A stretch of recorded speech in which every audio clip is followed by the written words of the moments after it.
அதான் அண்ணன் அம்பேத்கர் பெரியார் அவர்கள் சொல்லலாம். ஆனால் அம்பேத்கர் என்ன சொல்றாரு? நான் யாருக்கும் அடிமை இல்லை, எனக்கும் யாரும் அடிமை இல்லை. இதான் கோட்பாடு. நான் உயர்ந்த சாதியில் எண்ணிக்கொள்ளும் பெருமக்களே, உங்களுக்கு கீழே தாழ்ந்த சாதி யாரும் இல்லையும் என்று எண்ணிவிட்டால் சமூகத்தில் பிரச்சனை இல்லை. ஐயா பெரியார் இதான் நிலைப்பாடு. போட்டு குழப்பிக்காத, இது ரெண்டையும் முடிச்சுட்டு அடையாத. உனக்கு நான் அண்ணன் சொல்லி தர கேட்டுக்க. எங்க அண்ணன் பெற்றோர்கள் உங்க மகன்கள் சேர்ந்தாங்க. மதம் சாதி கடவுளை பற்றி சிந்திப்பவன் மக்களை பற்றி சிந்திக்க மாட்டான். மக்களை பற்றி மக்களின் நலனை பற்றி சிந்திப்பவனுக்கு மதம் சாதி கடவுளை பற்றி சிந்திக்க நேரம் இருக்காது. நேரம் இருக்காது. ஏன்னா மதம் சாதி கடவுள் அந்த உணர்ச்சியை தூண்டுவான். எதுக்கு நீ ராமர் கோயில கட்டி முடிக்கலையே? எதுக்கு அவசரம் திரும்ப திறந்த? தேர்தல் விகாச தேர்தல், தேர்தல் தம்பி தேர்தல். எதுக்கு நீ சிலிண்டர் விலை 200 ரூபாய் வடக்கு ஒரு போன மாசம் வச்சுங்க? தேர்தல் தம்பி தேர்தல், தேர்தல். பழைய கால அன்னைக்கு மாநிலங்களுக்கு தேர்தல் வரும்போது நிதியமைச்சர் உட்கார்ந்து அவசர அவசரமா 200 பொருட்களுக்கு ஜிஎஸ்டி விலையை குறைத்தாங்க. தேர்தல் தம்பி தேர்தல். அப்ப 200 பல்லு வாய்ச்சுவை இருக்கிற மக்கள் கஷ்டப்படுகிறார்கள் தெரிந்திருக்கிறதுல எதுக்காக இருக்கிறீர்கள்? இது கேள்வி. நாங்கள் எழுப்பவர் நீ நமக்கு சொல்லி கேள்வி. இத்தனை ஆண்டுகளுக்கு 76 கொடுக்கப்பட்ட கச்சத்தீவை இப்போது நாம் ஆட்சிக்கு வந்தால் மீட்பு சொல்வது காரணம் தேர்தல் தம்பியோடைய ஓட்டு. இது மாறுது. இந்த ஏமாத்துக்காரங்களுக்கு ஓட்ட போட்டு ஒரு சொல்லாத ஒரு நாட்டின் பிரதமர் கச்சத்தீவை பற்றி தகவல் அறிவு உரிமை சட்டத்திலிருந்து தெரிஞ்சுக்கிட்டு அது அண்ணாமலை எடுத்து கொடுத்தார். ஏன் அண்ணாமலை எடுத்து கொடுத்தார்? இப்பதான் கொடுத்தார். இவர் வேலைக்கு வைப்படுத்தார். இப்பதான் கொடுத்தார். ஏன் அண்ணாமலை சொல்ல வேண்டியிருக்கு? அவரை முன்னிறுத்தி தமிழ்நாட்டில் தேர்தல் சந்திக்கிறதுனால அவர் தான் கொடுத்தார். ஏன் அண்ணாமலை எடுக்கணும்? பிரைம் மினிஸ்டர் பக்கத்துல பிஏப்பா பல அதிகாரிகள் கூட இருப்பாங்க. அவர்கிட்ட சொல்லிட்டு கச்சத்தீவு பிரச்சனை என்ன கொஞ்சம் கொடுங்க, உடனே வரப்போது அதான் அண்ணாமலை தான் உதவி சட்டத்தில் எடுப்பாங்க. நீ இதுதான் மயங்கிறீங்க. நீ மயங்கிறிய டாஸ்மானுக்கு போகாமலே ஒரு மயக்க தருகிறீங்க. உன்னை என்ன பண்ணலாம்? கச்சத்தீல அவன் தான் எடுப்பாங்க. தகவல் அறிவிப்பு சட்டம் எழுதி வந்தது. என் முன்னாடி நீங்க நானு அதிகாரமற்ற எளிய மக்கள் நாட்டு நடப்பு என்னன்னு தெரிஞ்சுக்கிறது. ஏப்பா இந்த ஓட்டுக்கு எவ்வளவு காசு வச்சிருக்கீங்க, போய் எவ்வளவா, அது எப்ப முடிப்பீங்க, இந்த தகவலை தெரிஞ்சுக்கிறது.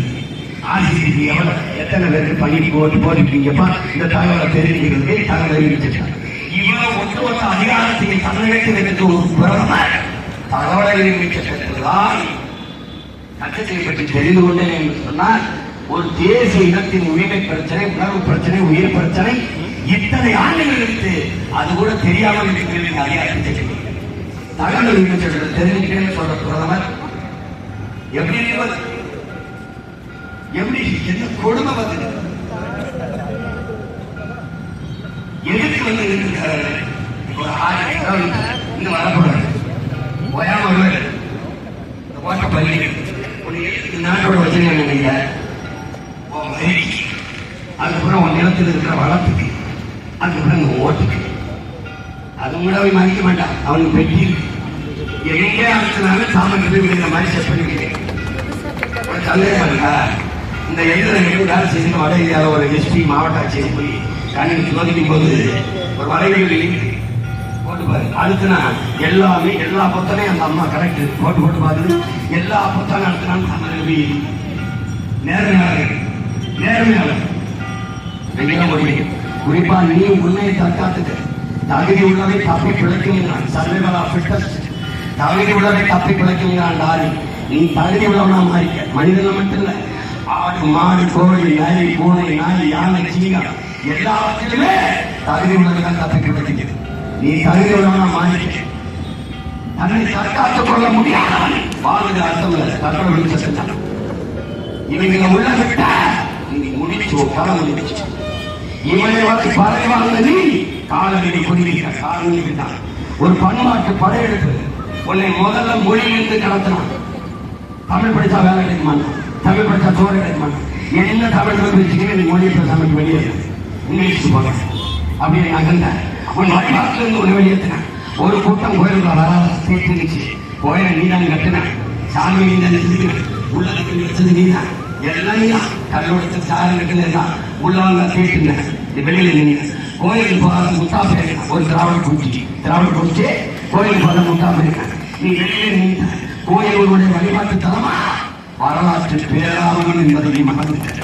உன்னுடைய வரலாறு அந்த கோயிலின் மகிழ்ச்சோர்களை தான் கல்வெட்டிலே பதிவு செய்யப்பட்டு நீ மறந்துட்ட. ஒரே நேரத்தில் வழிபாட்டில் இருந்தும் வரலாற்றில் இருந்தும் வெளியேற்ற உன் தாய்மொழி கோயில் வழிபாட்டு தலத்திலிருந்து உன் இறக்கிட்ட மணிநெற்றி உமிழ் செல்க தலல் உரை சுடர் கடவுள் தந்த தமிழ் யார்? சிவபெருமானே அந்த தமிழனா. அந்த தமிழ் சிவபெருமான் சொல்லப்பட்டது. ஓம் சுப்பிரமணியம் சிவபெருமன் எல்லாம் வந்து கேட்டீங்கன்னா நீ என்ன ஒரே மந்திரம் தான், பிள்ளையார் கதை மந்திரம் தான், மந்திரம் தான், மாரியா தலைக்கு அதே மந்திரம் தான். உனக்கே ஒன்றும் நல்லது நினைக்கல. நீ என்ன சொல்றாங்க நம்ம சாமி கேட்கவே.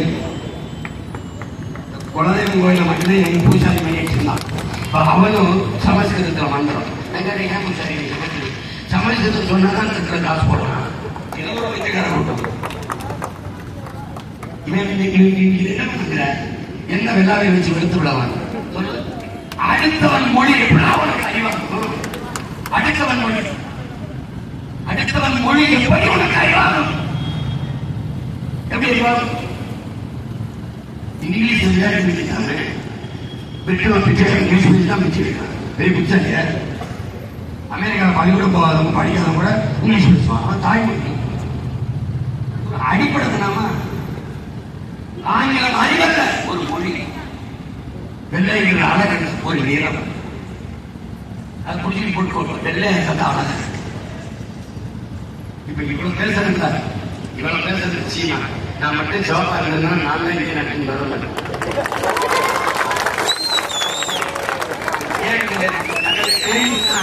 எங்க ஊர்ல உள்ளூர் மாநில விளவாது.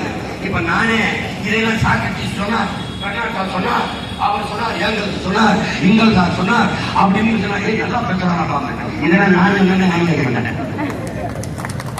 எங்க அப்பா நம்ம எங்க பெரிய அவங்க புதுச்சேரியில ஒரு இது இருக்குது, ஆரவாயில் ஒரு இடம் இருக்கு. அங்க போய் கர்நாடிக் கிளாஸ் அவன் இயற்கை வேளாண் பண்றாங்க ஆர்வம் ஒன்று. அவன்கிட்ட எங்க அப்பா அவர்லாம் பேசிக்கிறாங்க. பேசிக்கும்போது இந்த கருத்தை கர்நாடிக் கிளாஸ் சொன்னாங்க. இந்த கருத்தை மாசாடு புக்கா சொன்னாங்க அப்படின்னு கேட்கிறாங்க. போன பெரிய நோயாயிரும் ஒவ்வொன்றும் புக்காக்க சொன்னா நம்மளே தான் நம்ம தாழ்த்துக்கணும். அதுக்கப்புறம் அப்பாவே இதை நான் சொல்றேன்னு பேச ஆரம்பிச்சாங்க.